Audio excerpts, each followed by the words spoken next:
Ang kwento ay nagsisimula sa isang maalon na gabi sa kastilyo ng Panginoong Demonyo kung saan tinawag ng Panginoon ang pinakamagagaling niyang mandirigma na tinatawag niyang Big Four. Ang makapangyarihang general na may bansag na Knight of Assault and the powerful flame na si Almandra. Ang tinatawag na Conjurer of the Ultimate Storm na si Sylphid, ikatlo ang tinaguriang Earth Barrier Knight na si Genome, at sa wakas ay pumili ng isang espesyal na kaluluwa mula sa ibang mundo, at isang mahusay na nilalang na magaling makipag-usap ang nakuha. Ang huling napili ng Panginoon na siyang bida sa ating kwento na si Uchimura Denosuke. Bago tinawag si Uchimura Denosuke ng Demon Lord, si Uchimura ay isang salaryman na masipag magtrabaho ngunit ang kanyang mga katrabaho ay patuloy na umaakyat sa hagdang bato ng korporasyon habang ang kanyang superior ay hindi kailanman kinilala ang kanyang mga pagsisikap. Isang araw, biglang inilipat si Uchimura sa ibang bansa, sinabi ng kanyang mga katrabaho, siguradong iyon ang proyekto ng construction ng pabrika sa ibang bansa. Ang Sargasso Sea ay parang libingan para sa mga talunan na walang daan pabalik. Ang karanasan ay mahirap at binigyan siya ng buong responsibilidad ngunit hindi siya nakagawa ng marami dahil sa limitadong mga mapagkukunan, gayunpaman, nagtrabaho siya ng mabuti at inesikaso ang lahat mag-isa, nilinis at inayos ang lugar, nagtrabaho kahit wala siyang katulong na sinuman. Isang araw, nagsimulang magtipon-tipon ang lahat sa paligid niya at biglang nagsimulang bumuti ang mga bagay-bagay, ngunit sa hindi inaasahan ay tinawagan ulit siya na muli na naman siyang ililipat sa ibang bansa. Kung kailan gumanda na ang sitwasyon ng kumpanya at sumigla na rin ang mga trabahador ay saka pa nangyari ang mga ito. Sa sandaling iyon, nakaramdam siya ng matinding pagkabigo at naglakad sa kalye ng lungsod na nag-iisa, nag-iisip kung bakit lahat ng ito ay nangyayari sa kanya. Dahil sa labis na kalungkutan ay nabangga siya ng motorsiklo. Lumipad ang kanyang katawan at iyon ang dahilan kung bakit nailipat siya sa ibang mundo patungo sa kastilyo ng demonyo. Pagdating sa ibang mundo si Uchimura ay labis na nalilito kung nasaan siya at nagpapanik sa sandaling iyon nang magsalita ang Demon Lord, gusto kong magsilbi ka bilang isa sa Big Four at tatawagan bilang overseas expatriate. Bigla siyang nagulat kung bakit siya ang napili gayong isa lamang siyang demoted na salaryman. Ang Demon Lord ay nasa sabik na makuha siya dahil napatunayan niyang matagumpay siyang nagsimula ng lokal na operasyon sa pamamagitan ng pag-aaral ng bagong wika at pagtuturo sa mga lokal na residente. Sinabi rin ng Demon Lord na 5 beses na itong inilipat ng ibang bansa kaya't magaling na itong makipag-negotiate o makipag-usap sa mga tao. Habang binabanggit ng Demon King ang kanyang mga nagawa, siya ang perpektong halimbawa upang sumali sa hukbo ng Demon Lord. Sabi ni Uchimura, maganda na may nakakakita ng aking pagsisikap pero ang magtrabaho para sa isang hukbo ng demonyo, bilang isa sa Big Four ay walang kasiguraduhan kung makakaya ba niya ito. Sinabi ng Demon Lord na makakatanggap siya ng buong benepisyo, magkakaroon siya ng sahod at kapangyarihan na katumbas ng isang direktor sa mundong tao, maaari niyang piliin ang sarili niyang mga empleyado at magkakaroon din siya ng sarili niyang opisina. Kung tatanggi ka ay ibabalik na rin kita sa iyong mundo, sabi ng Demon Lord. Sinabi rin niya kay Uchimura na wala siyang karapatang pilitin kung anuman ang kanyang magiging desisyon. Biglang nasiyahan si Uchimura sa kanyang mga narinig dahil iginagalang ng Demon King ang kanyang mga karapatan bilang isang empleyado at tila ba talagang progresibo ang pamamalakad nito.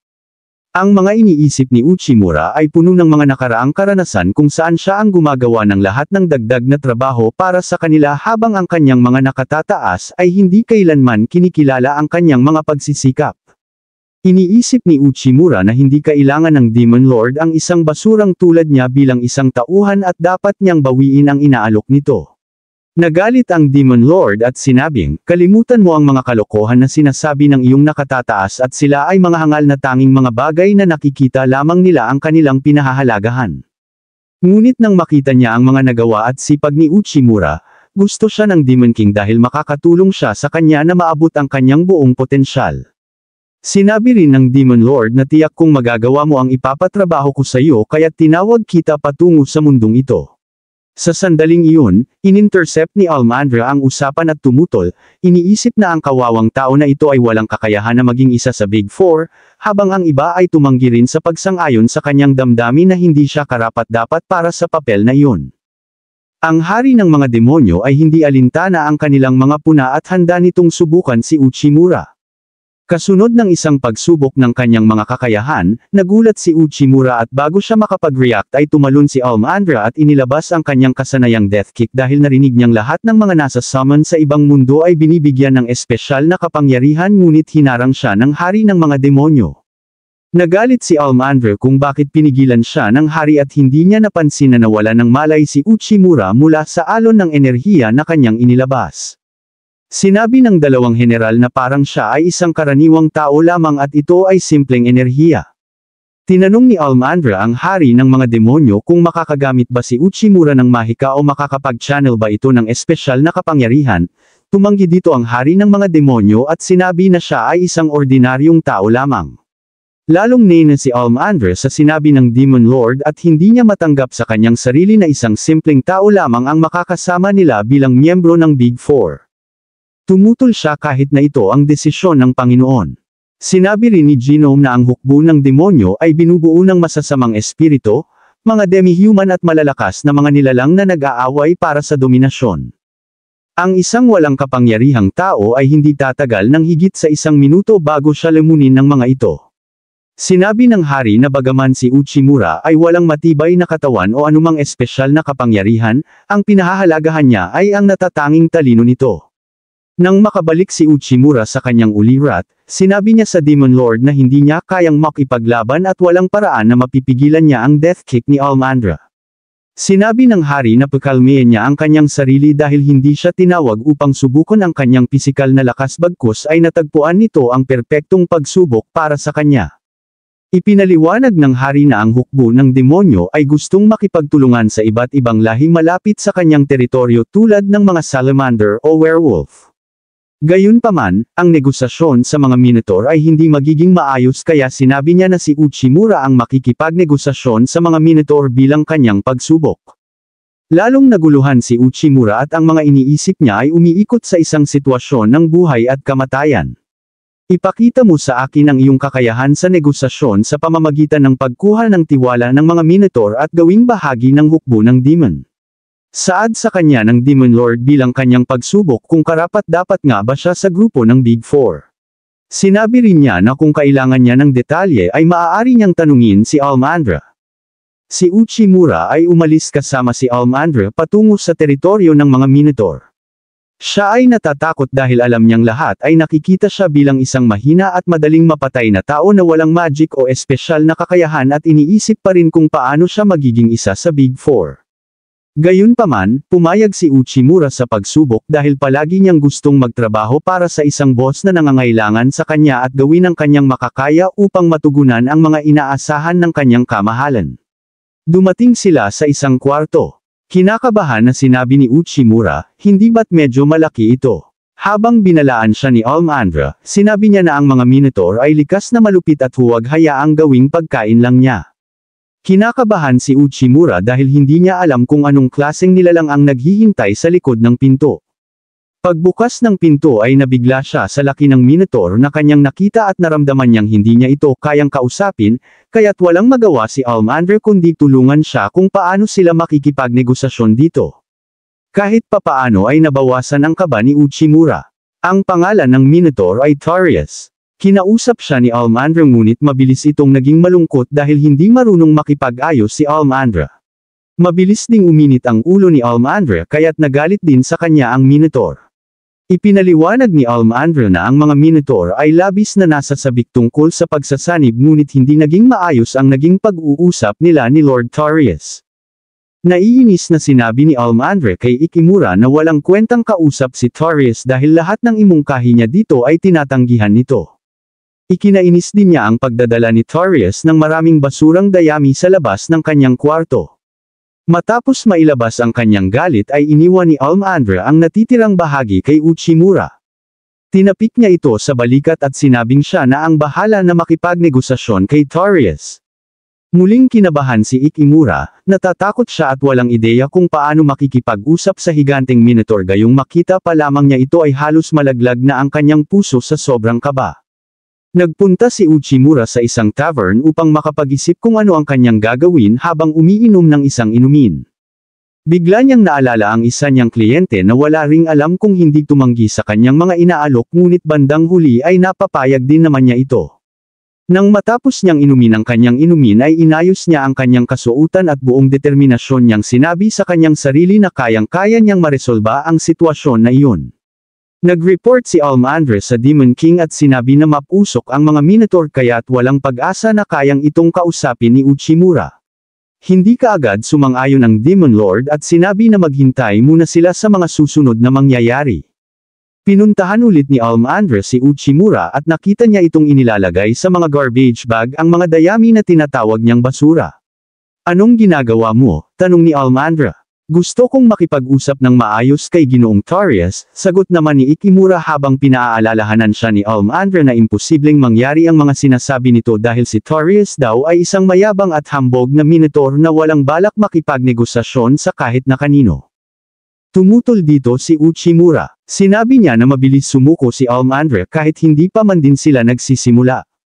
Hindi mahalaga kung gaano siya kalaki pagdating sa negosasyon. May malinaw na dahilan kung bakit hindi maganda ang naging takbo ng negosasyon. Sa pakikipag-usap, kailangan mo lang siyang tingnan sa mata at magtrabaho ng mabuti para makuha ang kanyang tiwala.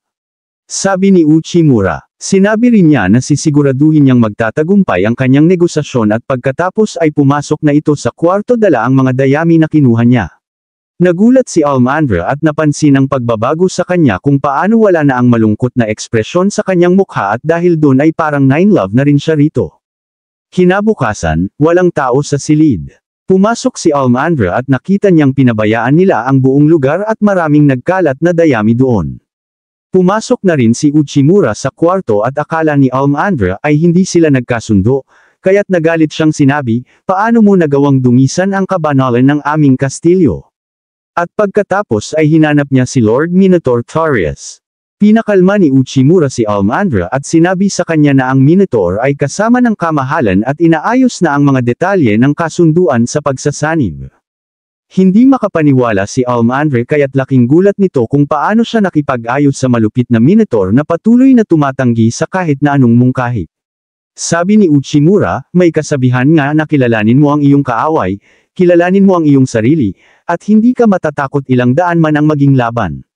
Hindi pa rin makapaniwala si Almandre kaya't sinamahan siya ni Uchimura sa silid ng Demon Lord at doon ay nakita niya si Torias na mahinahong nakikipag-usap sa Panginoon. Ipinaliwanag ni Uchimura kay Almandre ang solusyon dahil naranasan na rin niya ang ganitong sitwasyon sa isang dayuhang kumpanya kung saan ang mga executive ay nakikita ang pagiging masigasig sa pagtatalo bilang isang positibong bagay. Tinatawag nila itong cognitive gap dahil mas gusto nila ang mas emosyonal na talakayan kaysa sa mas mahinahon at malumanay na pag-uusap. Sinabi rin ni Uchimura sa kanya na ang pangunahing patakaran ng mga Minotaur ay kapag nasa labas sila, dapat silang magdala ng dayami dahil masyado silang malaki para masira ang kama ng iba. Sa kasamaang palad, kinuha ang kanyang dayami, kaya wala siyang ibang pagpipilian kundi matulog sa sahig at hindi siya nakakatulog ng maayos dahil dito. Doon napagtanto ni Almandre na hindi pala basura ang mga dayami na kanyang nakikita bagkus ay higaan pala ito ni Torias. Sinabi ni Almandre na ang kanyang ugali ang may kasalanan at hindi niya isinasa alang-alang ang nararamdaman ng iba. Tumanggi dito si Torias at sinabi na parehas silang may pagkukulang ni Almandre kaya't humingi siya ng paumanhin dito. Pagkasabi noon ay inilapit niya ang kanyang kamay kay Almandre pahiwatig na nakikipagkamay ito sa kanya. Buong puso na nakipagkamay sa kanya si Almandre at simula noon ay naging magkaibigan na silang dalawa at nawala na rin ang sama ng loob nila sa isa't isa. Nagpasalamat si Torias kay Uchimura dahil kung hindi dahil sa kanya ay hindi maaayos ang gusot sa pagitan ng kanilang grupo at ng Demon Lord. Umalis si Torias nang matiwasay sa palasyo dala ang mga dayami at nagpaalam din ng maayos sa kanya si Uchimura at Almandre. Binati ng Demon Lord si Uchimura dahil sa katagumpayan ng naging pagsubok nito. Sinabi niya na dahil sa kanyang tagumpay ay opisyal na siya ngayong miyembro ng Big Four. Inutos ng hari kay Uchimura na itaas nito ang kanyang kanang braso. Natapos ni Uchimura ang kanyang pagsubok nang ibinigay sa kanya ng hari ang isang pulse heiress na pagpapatunay na isa na siya ngayong miyembro ng Big Four. Humiling din si Almandre na itaas ni Uchimura ang kanyang kamay at pagkataas niya nito ay siya namang pagtama ng pulse heiress ni Almandre sa kanya ring pulse heiress pahiwatig na tinatanggap na nila si Uchimura bilang kasapi ng kanilang grupo. Naging masaya ang hari dahil sa naging resulta ng kanyang pagpili kay Uchimura bilang ika-4 na miyembro ng Big Four. Sinabi niya na hindi pa ganoon kalakas ang kanilang grupo ngunit hindi siya nababahala dahil alam niya na si Uchimura ang magbibigay liwanag sa kanilang samahan na magdadala sa kanila sa katagumpayan.